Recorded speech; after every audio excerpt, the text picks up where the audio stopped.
Mukhang napasobra na naman yata ng gamit ng foil at lighter si Karyo. Sobrang lakas ng tabingi ng panga niya, halos matanggal na. Konting-konti na lang, pati yung mata niya mahuhulog na. Sa sobrang lakas ng amats niya, naisip niya pang magkape habang naliligo ng ulan. Hindi ko na alam kung tama pa bang kaibiganin pa siya dahil pati yung sahig ginawa niya ng swimming pool. Hindi ko na maintindihan kung amats pa ba to o may tama na sa utak niya. Aba, nag-floating ka ba talaga?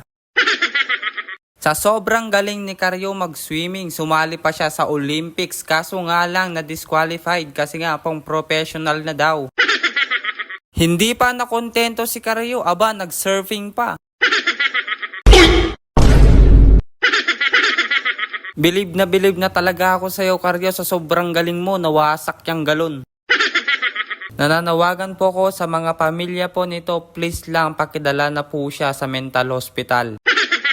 Naiintindihan naman kita, Karyo, dahil masarap bumalik sa pagkabata, kaso nga lang mukhang sumobra, bumalik ka sa pagkaisip bata. Okay lang bumalik sa pagkabata, wag lang sa pagkaisip bata. Grabe, wasak na wasak yung galon, panigurado, yahampas sa pagmumukha mo yan. Kaya naman humanda ka na mamaya kay nanay, siguradong durog yung mukha mo.